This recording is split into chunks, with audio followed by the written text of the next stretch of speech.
So today we're going to be covering both event sponsorship and partnership. Like I said, it's Jacob and I today, and our presentation is going to cover quite a few questions. I'm going to be leading a conversation around sponsorship, all of your 101 stuff from what's the difference between a partner and a sponsor, and then all the way until, or we'll talk about some different types of sponsorship and how they help, why they help.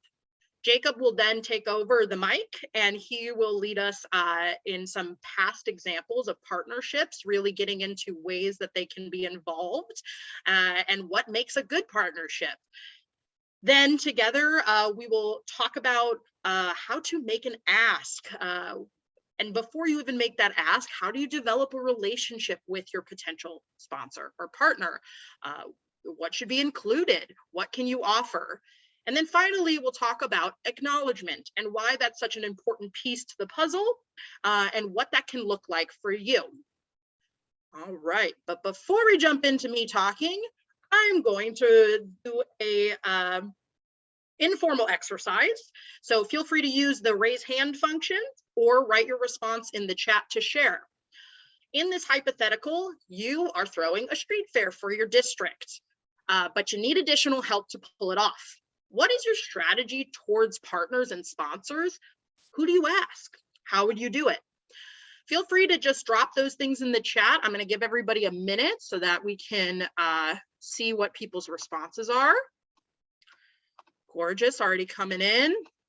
The neighboring businesses, yes, people in your area. And let's see, anybody raising a hand? Anybody want to share maybe what they did in the past? Oh, banks, corporations, yes, get those bigger players. And then like-minded organizations, yes, I agree. Finding that our same values, yes. But some of you are already really coming to the sauce of what event partnership and sponsorship is all about. These are all great things. Feel free to keep chatting away. I'm gonna jump over to this next slide since you're really hitting the money on the head. So the reason why I ran through a quick exercise was because, as I imagined, all of you are familiar with the idea that a good event partner or sponsor is going to share some of your same values and goals. In both partner and sponsorship, the key to good collaboration is where you connect. I think about it as a Venn diagram, so the spaces where you're overlapping. And it's important to work with people that are in alignment with your values and your goals, because it can quickly get slippery if you have different ideas of what your goal is and how you're going to track it. If you have different approaches to business, different approaches to community, you're just going to want to really do your homework prior to even approaching anybody, just so that you're feeling equipped to speak their lingo and really touch on what their mission statements are and their values. So I'm going to now switch into some partnerships. Nope, sponsors and the difference between sponsors and partners. I think this is a pretty important thing to wrap your head around, especially when you're thinking of how much involvement you would like from your potential entity. So I wrote out that sponsors are individuals or entities that provide support in exchange for promotion. Promotion and exposure are going to be what the companies or the brands ultimately want from you. And then this could look like they are giving you dollars or in-kind donations in return for their logos being on all of your promotional materials. And they're interested in marketing opportunities. So really emphasizing how your event is going to help promote their goals as well. And they might even be seeking it to make some sort of tax deductible contribution. Be careful though, if your nonprofit is not, you might have a potential issue when it comes to tax deductible things. You have to be very careful about your nonprofit status. Jacob's a little bit more familiar with the intricacies of all of that, but the idea is that they might want to help for the sake that's one of their things they get in return is a tax deductible write-off. Meanwhile, partners are going to be individuals or entities that have a stake in your event and share the responsibilities. This can look like support in a lot of different ways. We have great examples coming up in Jacob's section, but it's really an alliance. It's a mutually beneficial give and take. And it might even look bigger than a marketing initiative. So the partners might be the people that provide volunteers. They might be there at your event setting things up. And a sponsor might take a less hands-on approach, but is still interested in helping support your vision and support your ideas, just not as maybe they just don't have the capabilities of partnering in such a involved way. So yes, thank you, Jacob, for all that awesome info in the chat. Now, speaking more about why a sponsor would get involved, we have a couple different things. I already touched on the exposure piece, and the exposure piece goes further than just they want to get the brand out there. Companies and entities are often looking for a more direct way that they can get to their audiences. So community events provide this wonderful opportunity where they have a chance to really target certain demographics. Sarah just asked a very excellent question, and since it has to do with our previous slide, I will pop back over. But sponsors, she asked, our sponsors provide financial support and partners do not. Is that correct? Not necessarily. Sponsors and partners might make financial contributions, but it's really what their ultimate goal is going to differentiate what type of role they take in your event. So a partner might give you $500 as a financial contribution, but then they also want people at their event representing themselves. They might have a longer goal with the idea that you're going to be working together again and again, and it's just going to be a little bit more of a in-depth alliance or relationship. A sponsor is really just going to be hopefully promoting their brand. And so this goes into this piece of, you know, the exposure is great, but targeted audiences are better than an informal Facebook post or an informal social media post. So if you're hosting a women's business mixer like they are in St. John's tomorrow, I believe, they can the people that support women in business might be able to sponsor your event. Oh, it's today. Thank you, Liz. Our St. John's Women's Mixer is today. And a sponsor might be interested in promoting or supporting that event because they have an interest in women in business, or their product or their brand really it supports women in business.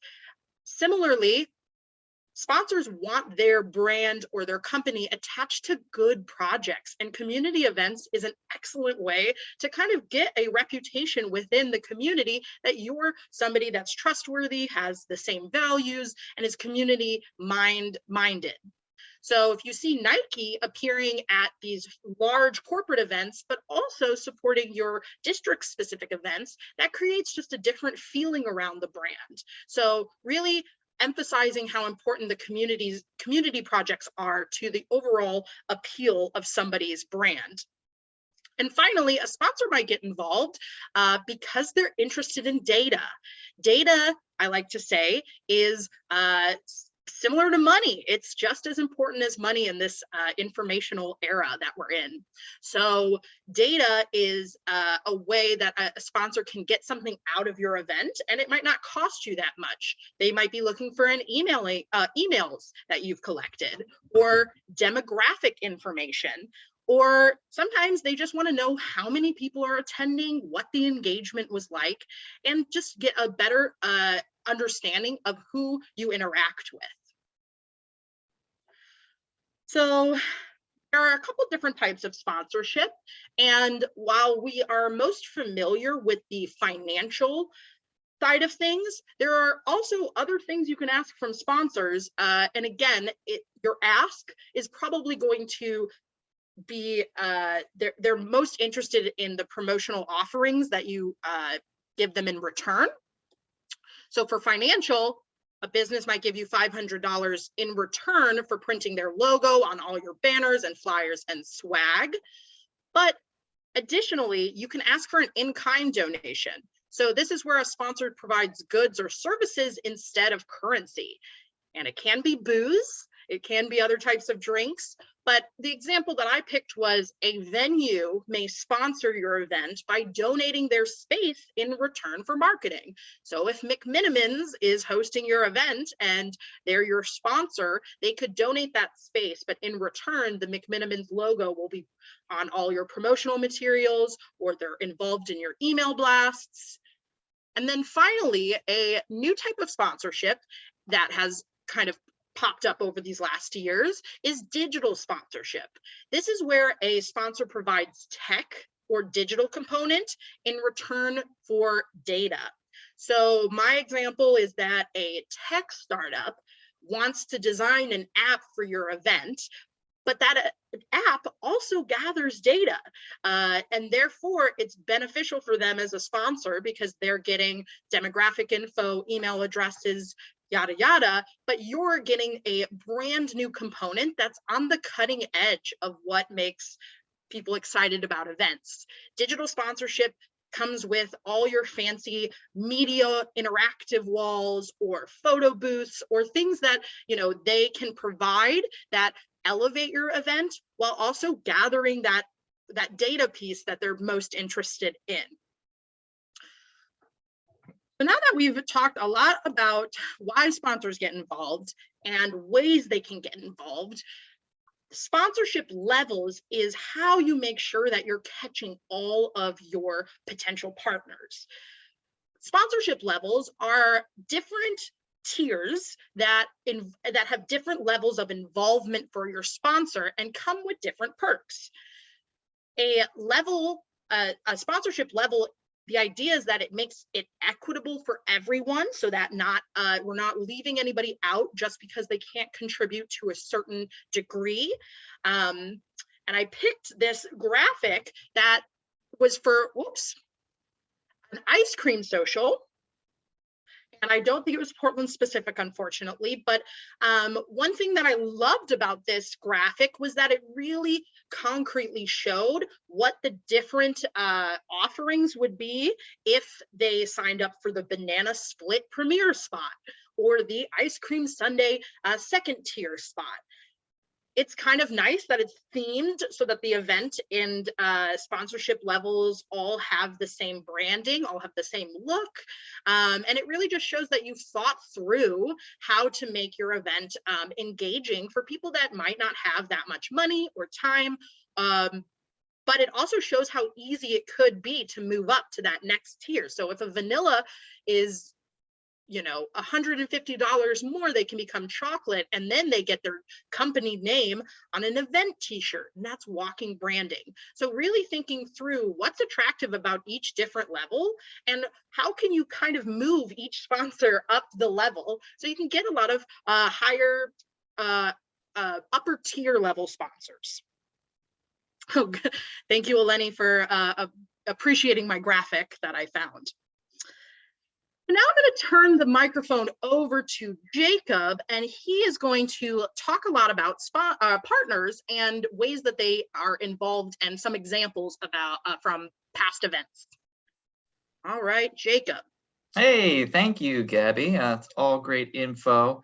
And for those of you that don't know, my name is Jacob Falkenberg. I'm the Communications Director at Venture Portland. And I've been with Venture Portland for about 8 years now, and I've seen a lot of different ways that business districts have partnered with all different types of organizations. And I saw that there was a question in the chat about, what's the difference between a partner and a sponsor? And really the biggest thing is partners are going to be, collaborators. They're going to work with you to plan the event and execute the event, and you're going to share resources. And, typically with partners, in-kind support is more common. And a lot of the times, in-kind support can be just as valuable, if not more, than financial support. If someone can donate space or can donate volunteers or any other possible goods and services, that might have a bigger impact on your event than just a typical sponsorship, which is typically a financial contribution. Partners also help you reach new audiences. So when you think about when you're marketing your event, you're going to do your typical ad buys and promotion through social media, but working with a partner, ideally they're going to help you promote your event through their channels as well. So hopefully they'll be sending things out through their email list, posting on their social media, sharing with an audience that might not be familiar with your organization at all. So it's really critical in gaining a new audience and ensuring that the event is successful. Common partners can include community groups, so neighborhood associations, schools in your district. City bureaus are always looking for ways to engage with business districts like PBOT, Bureau of Planning and Sustainability, and other nonprofits. So if you have nonprofit organizations in your district, those are always great potential partners to bring into the fold because they are used to doing these types of events. Next slide, please. So now I'm going to talk a little bit about some specific examples of how districts have partnered with different types of organizations in order to create events and promotions that address specific things that were happening in their districts. So the first one I want to kind of talk about here is Old Town. The Old Town Community Association partnered with a clothing store in their district called Produce Organics. So I'm sure you're all familiar with the struggles that have been happening in Old Town and downtown since the pandemic started. Last summer, the information they were receiving was that foot traffic was down in their district 82%. So they were really hit hard by the lack of people being downtown for various reasons. So they wanted to kind of think about a way that they could kind of incentivize people to come visit the district, come and see that, maybe what they were seeing on TV wasn't entirely accurate and it was actually still an enjoyable place to be. So they partnered with a local clothing company to host bi-weekly markets on a festival street that they have. So this is a street that is sometimes open to car traffic, but can be easily closed off to be pedestrian only. So they really took that asset and this business in their district that was really connected with the community to help them recruit BIPOC vendors and entertainment for these events. So since Produce was so in key with the audience that they were trying to engage with, they partnered with Produce, told them to reach out to their audience to recruit these businesses. And in exchange, they would provide all the street closures, they would provide photography for the events, and the BDA handled the marketing. So really this symbiotic relationship where the business district is working with a specific business that can provide them with services that they might not be able to do themselves. And in the end result, that business ended up getting 100% increase in sales compared to the previous months without these markets. They had about 4,000 visitors come down to these markets throughout the summer. So huge impact in a district that was really struggling and needed it, and a great example of a business to business district partnership.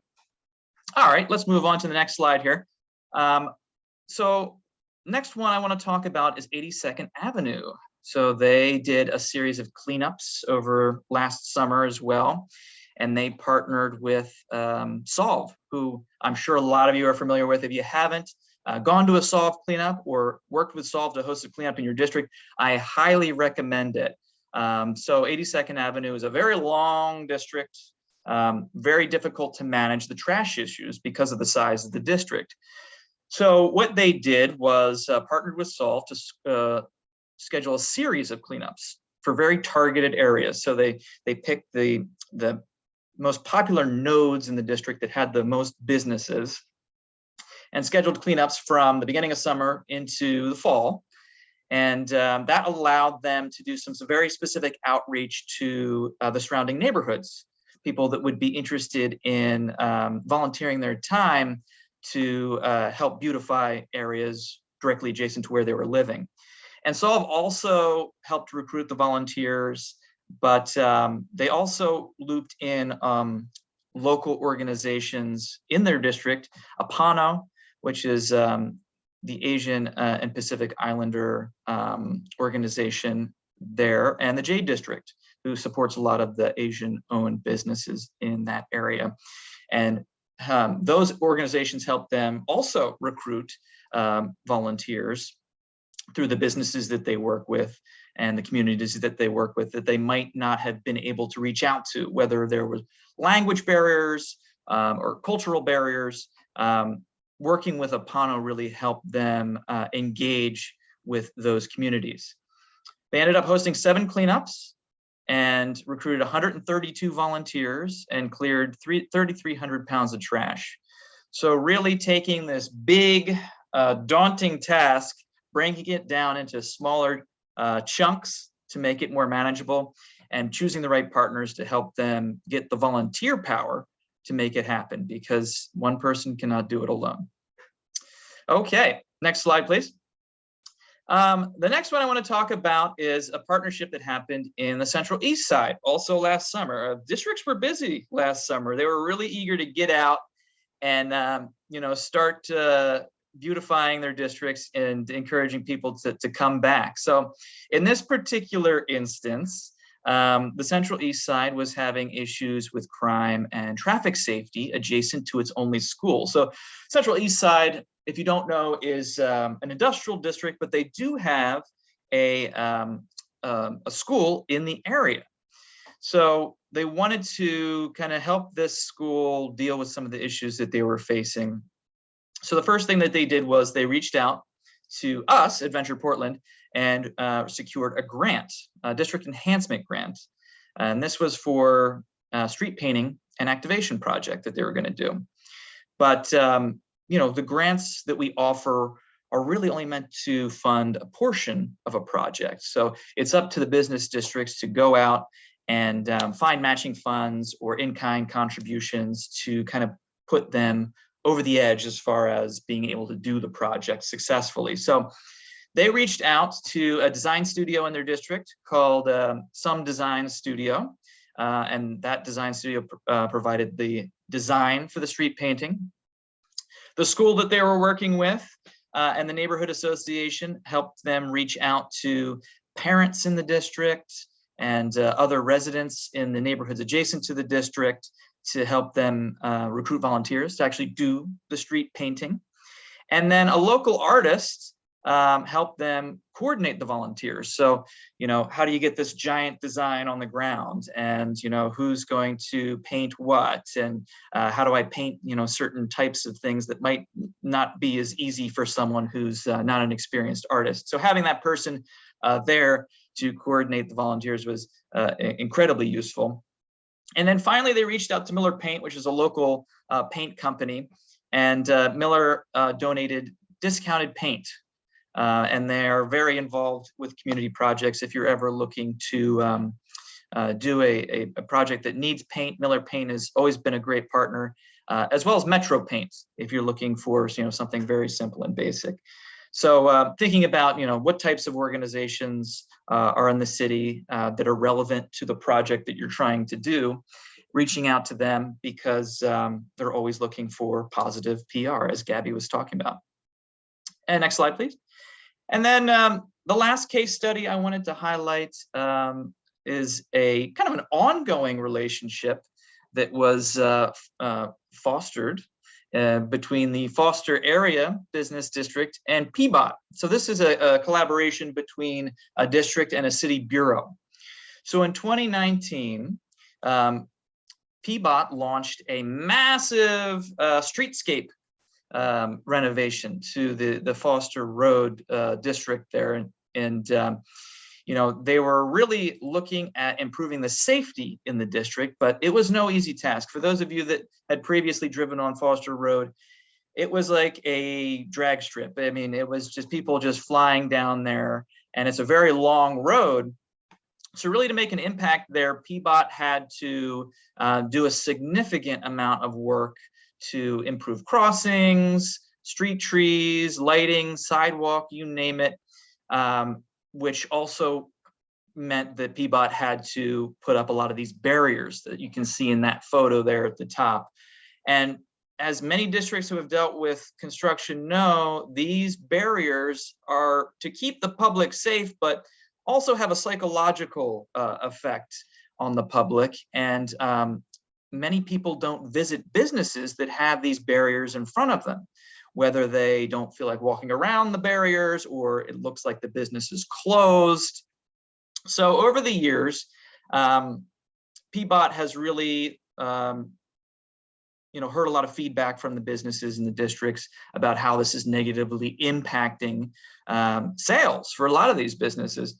So we've always recommended that the business districts reach out to PBOT to see what PBOT can do for them to help mitigate some of the impact that these projects have. And over time, PBOT has learned to build this into their project budgets. They work with these massive budgets, and in recent years, they've set money aside to help businesses promote themselves, help the districts promote themselves, help pedestrians understand that businesses are open through signage.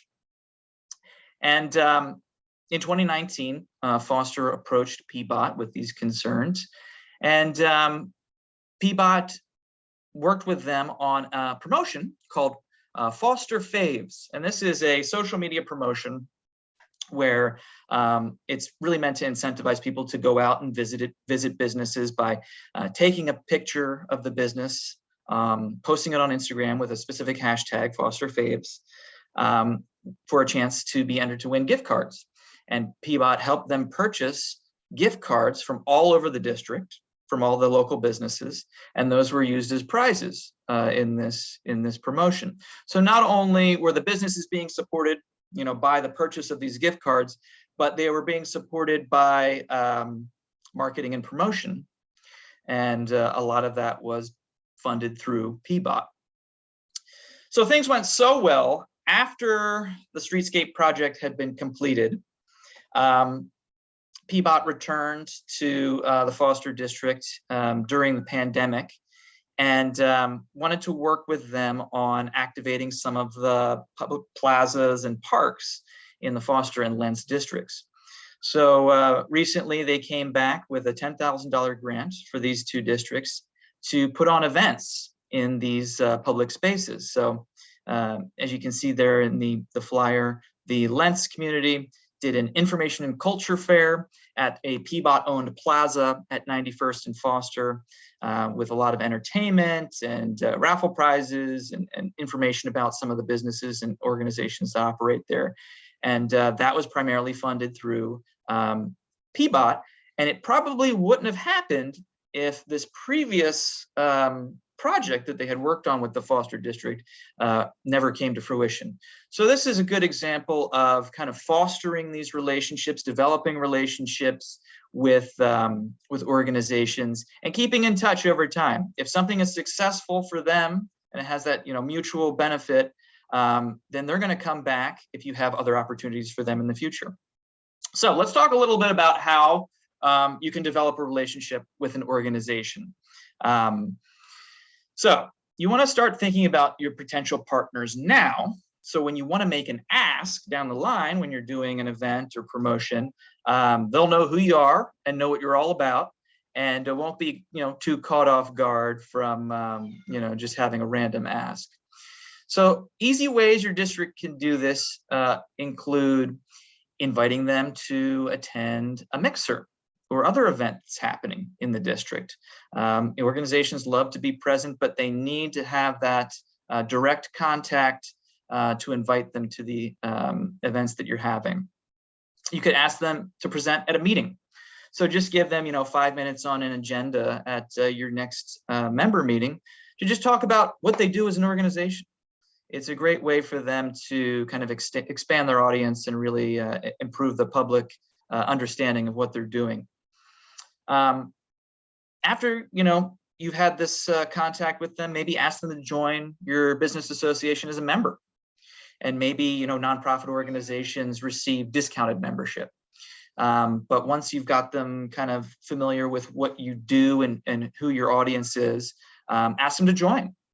And then once they join, ask if they'd like to have somebody on the board, or ask if they'd like to have somebody to serve on a committee. Here at Venture Portland, we've got individuals from the Regional Arts and Cultural Council and Bricks Need Mortar serving on our committees. There's someone from Travel Portland. So these are organizations that can't join Venture Portland as a member, just because that's the way we're structured, but we're still able to include them in what we're doing and partner with them. And in turn, that makes our programming a lot more impactful. So once you've got that relationship developed, it's time to make the ask. And I think I'm going to turn it over to Gabby to talk about how to do that.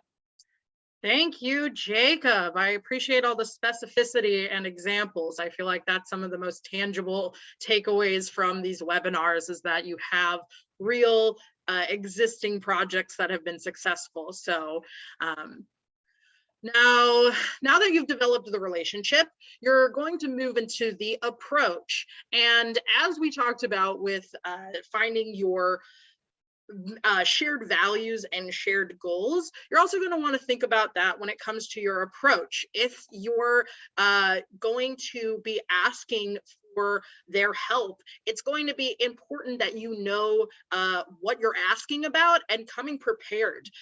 Therefore, you have to be really well versed in what your goals are so that you can answer their questions. There's going to be a lot of questions, especially if there's a financial component. So consider having your numbers right in front of you. We want to have 100 people at our event. We hope to sell X amount of dollars or charge X amount of dollars per ticket.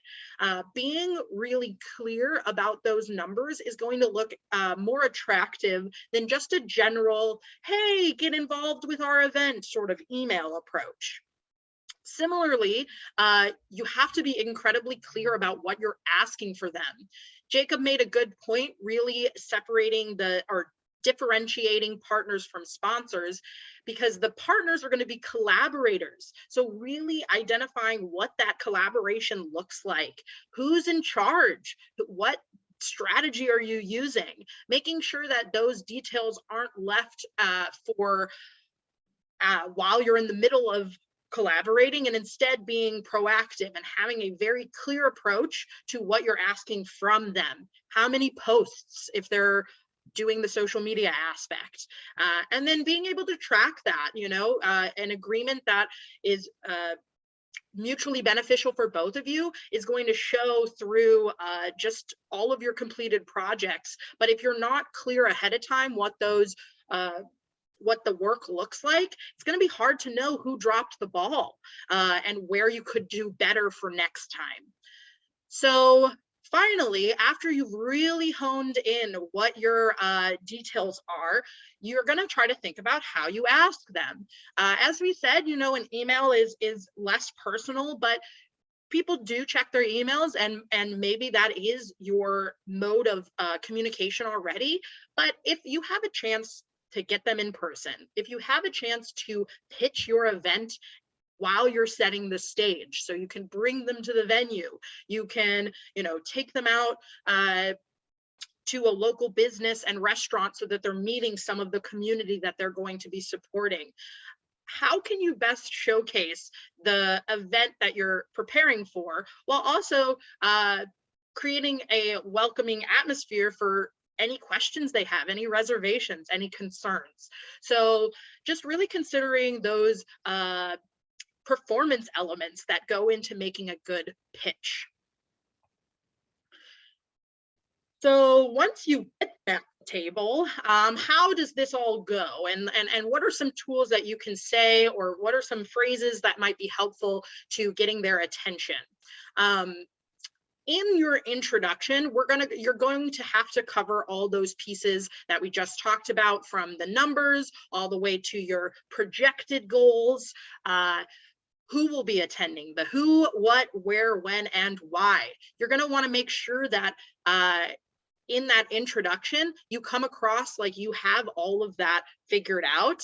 And so, and really why you're holding the event. I think the biggest piece for sponsors and partners is just making sure that they're utilizing their time efficiently and their money efficiently. So the why piece becomes incredibly essential to them when they have to go back to their bosses and just communicate for you and advocate for your event.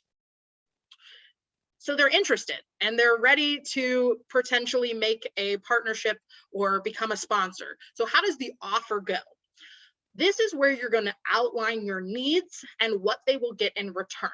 Sponsors and partners really are going to need to see a return of investment. So be prepared to have a way to track their impact. It's so easy to say that, oh, after the event is over, we noticed that there was happy faces and people were enjoying themselves. It must have been a successful event. Well, having ways to track numbers or track finances or even just track engagement is going to make it so that there's data that proves that your event was enjoyable beyond just smiling faces. So how are you going to, if they donate a certain dollar amount, how are you going to track that impact so that when the event is all over, that sponsor doesn't scratch their head saying, what did we really help with again? Did we just pay for, to put our logos on things, or did they really make an impact?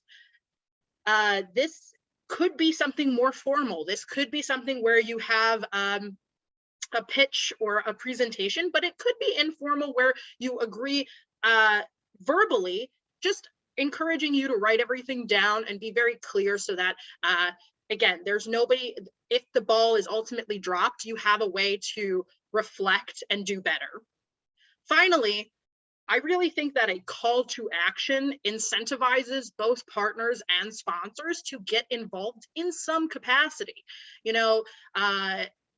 Including words and phrases that urge them to act are subtle ways that you can really help steer the responses so that instead of getting a maybe, I don't know, you get a very clear, yes, we will help, no, we will not. The example I wrote is partner with us to help more Portlanders get connected with your brand. This is a very simple sentence that, again, helps them understand the value of partnering or sponsoring. And also, if they don't want to partner, it's better to get a no than to be in the limbo of waiting around to see if they're going to grab the bait. You don't want to be dangling that line for too long, especially if you have other interested partners and sponsors waiting in the wings. So trying to craft your approach so that it gets an answer, regardless if it's a positive or a negative. The in-between is what you want to steer clear of.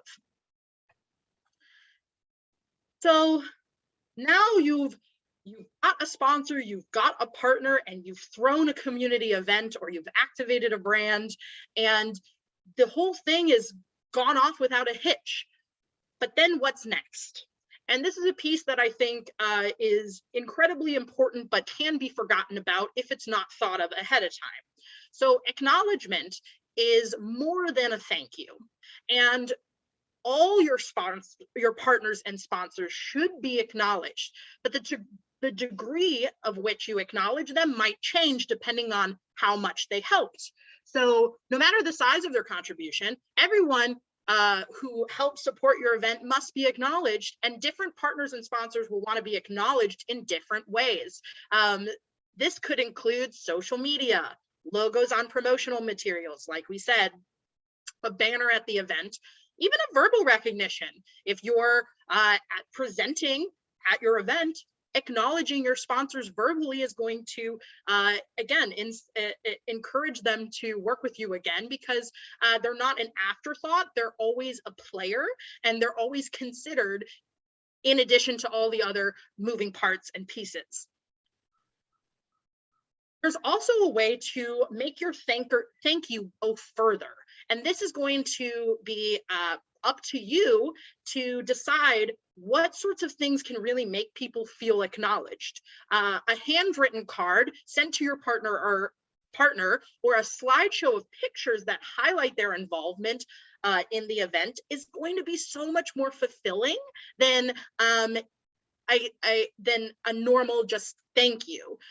When working in fundraising, that was one of the biggest pieces that I learned, was that as much as the donation mattered, if I wanted continuous donations, writing a thank you note and signing it with my name and knowing that it was written out by me really went further for those donors, because they had talked to me on the phone and I had taken their credit card information. So I think that emphasizing that these small things that we do for our family and friends can actually be applied to your partners and sponsors to solidify that relationship. And finally, I've been talking about it a lot, but tracking metrics or tracking the numbers so that you can send an event wrap-up email that could include things like total attendance, the impressions, the funds raised, and the community impact. We're really trying to emphasize that partners and sponsors are, it's a whole task when you're going after them. It's important to follow through with this piece. And in order to do that, you kind of have to be prepared to count the number of people, or track the dollars, or have people observe at your event what the impact was. So thinking ahead of time of how you're really going to collect all this data and then present it in a nice fashion so that they feel like they could easily sign up for another event with you again.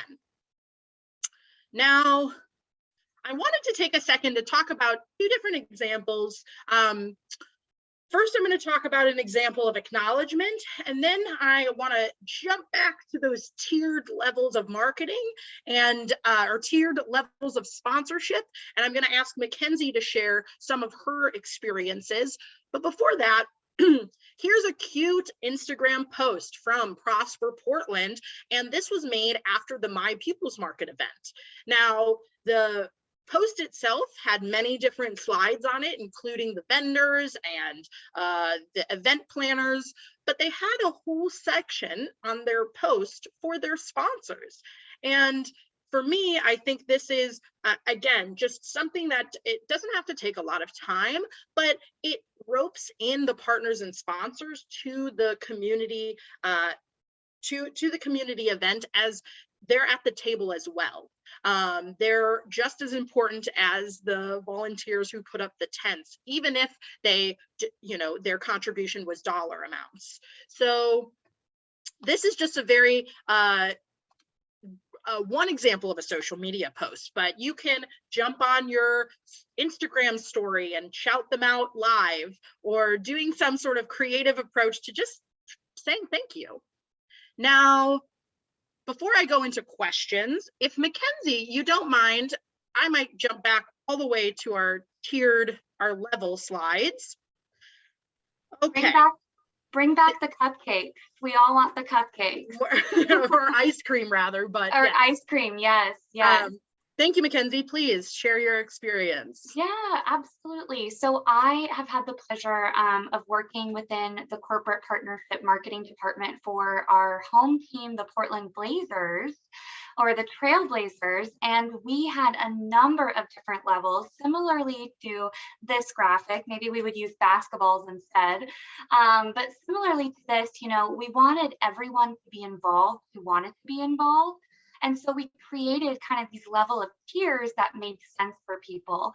For example, the naming sponsor, Moda Health, they had a much larger investment to have their branding and everything on the actual Moda, or on the actual event venue for a multiple year contract, whereas some of our other sponsors and partners maybe only afford, I mean, only, we're talking big dollars, but maybe they could only afford, you know, a giveaway 2 games during the season where we would activate a row of seats and they would give away kind of a tchotchke item for their business. So there's lots of different ways in which you can put together kind of these levels. And I think really the biggest takeaway here is that, you know, you want everyone to be involved, at least those who match your ethos and your core values. And so even if there's not maybe a tier for them, make a tier for them, explore opportunities, because if they want to be involved with you, you know, you want them to be involved. You know, even if they don't fit into the vanilla category there of ice cream. So I think it's really important. And just as you move through these, you know, again, Blazers are maybe on a different level, but, you know, especially as you think about your local community, if there are those sponsors and partners who are kind of on the fence, do your best to kind of convert them in any way that you can, so that more benefit, more people involved. But yeah, sponsorship and partnership is a lot of fun, and so many great ideas and information throughout this webinar. Thanks, Gabby. Yeah, thank you, Mackenzie. I appreciate your Portland Trailblazers experience. And I really do think that when it comes to sponsorship levels, the equitable piece where, you know, like Mackenzie said, you're not leaving anybody out. Not everybody has a vanilla level that they can contribute, but make that level so that every organization, regardless of financial dollars, can be involved. So at this point, we're going to pop over to our final question slide. And before we jump into the questions, in general, I think that or going forward, we're going to have upcoming April webinars that you should keep your eye open for, but there will be a video that is coming out in the near future that will tackle budgeting. Events budgeting is one of the most requested pieces of advice or webinars that we really get a lot of. And so we're going to be putting in a lot more thought and effort into creating a video that encompasses all of the budgeting how-tos and what not to do's. So just keep your eye open for that. And now I'll open it for questions. And I have a question for the group at the very end if we have time, but feel free to maybe, let's see if I can stop share and so I can see all of you. So now that we're in questions, does anybody have any pressing questions regarding your events? Okay, I'm not seeing any buzz. So I have a question for the group, and I'm curious if this is what your experience has been, but what have you had a partner or a sponsor tell you no, and why did they tell you no? Who would tell you no?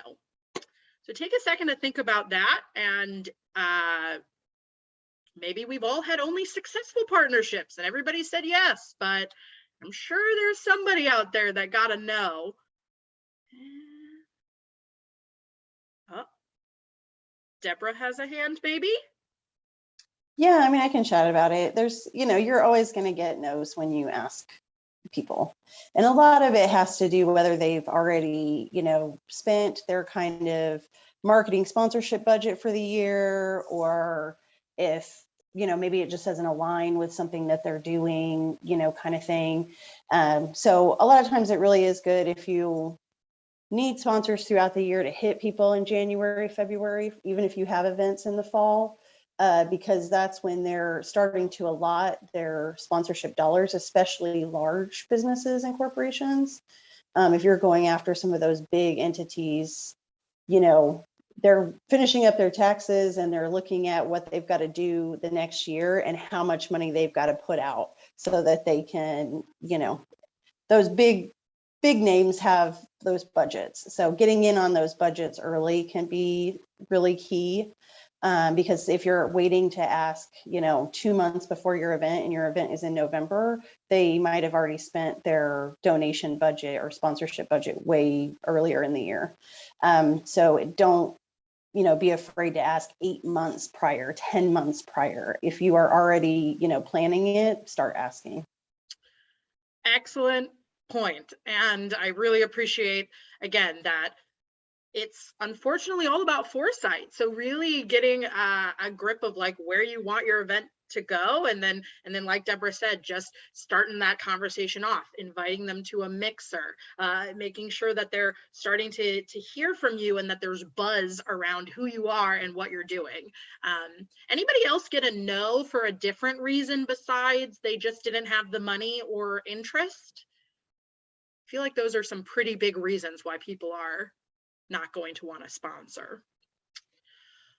Okay, Jacob, do you have anything to add? Oh yeah, I think it's just worth mentioning that banks and credit unions within your district are always great potential sponsors. So if you're kind of at a loss for who you should be starting a relationship with, definitely reach out to them, invite them to your stuff.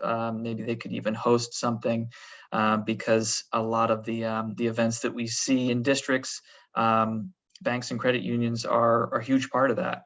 And yeah, I'm just curious if anybody has any tips on working with banks and credit unions, if anybody has had prior relationships with them. I can chime in on that.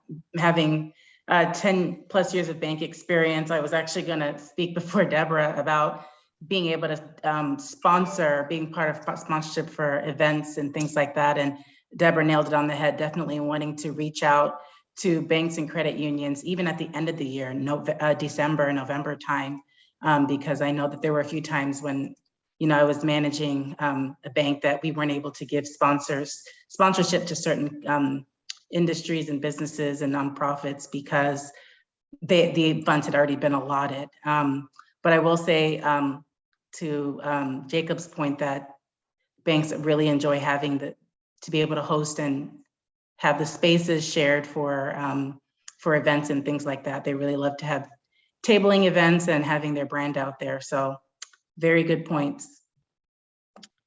Thank you, Nana. All right, we have Liz and Deborah. Liz, take it away. Thank you. I wanted to tell you guys that we have had really good luck with real estate offices and realtors. They always want to get their name out there. They're excellent sponsors, fantastic. And, especially like in this market, they often have the money to do it. And the other one that for the sort of exchange of volunteering or labor is we have really good partnerships with our local churches. They do everything from, we have a Halloween scavenger hunt every year now. And this year they bought all the candy and filled up 300 bags of candy for the prizes for us. And, then we put their logo on our poster, and they're often looking for ways to do community service. And in COVID, especially, that's been really hard. So they've been excellent partners in that. So yeah, that kind of stuff has worked great for us, as well as banks and credit unions, for sure. They're always just wonderful to work with. I really would have not thought about realtors. So thank you, Liz, for 2 great extra suggestions. And then Deborah with our final, probably our final comments. Thank you. Yeah, I was just going to comment to not be afraid to seek sponsorships from cannabis companies or stores or things like that in your district. We often think about which businesses have not suffered as much during the whole pandemic, and liquor stores, cannabis stores, banks, some of those ones that have not necessarily suffered the same as like the restaurants or event venues or things like that. And they have, income that they're looking to do things in the district. So I know like even Sarah is one of the major sponsors for the Belmont Street Fair, usually every year and things like that. So I would not discount those types of businesses because they do really, look for opportunities to give back into the community. I love these suggestions. It's causing me to think of way bigger things than I could have thought of. So what an awesome list of sponsors and potential partners that you could go out and chase down.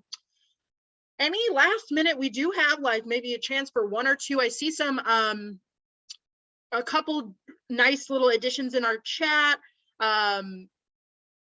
let's see, we covered the realtors. This is great. All of you seem to have a lot of experience under your belt. And one thing that I wanted to present as just an opportunity for help is that Mackenzie and I at the Events Hub are willing to work with you and your boards to come up with an offership package or to talk through all these details that are necessary to figure out for your event. This is something that we're doing as a resource for free for the member districts. So please consult with us if you are interested in, really strategizing how you approach sponsors and partners for this, halfway through 2022. Not quite halfway, but thank you again. I am so glad I'm getting a lot of positive responses in the chat. Always feel free to give us feedback, and this will be posted on YouTube. Pass it around to your friends, and then keep an eye out for that events budgeting video that will be dropping soon, our newest video production. Thank you, everyone. I appreciate you all. That acknowledgement piece, I acknowledge you were here, and I really just appreciate all your faces. Thank you.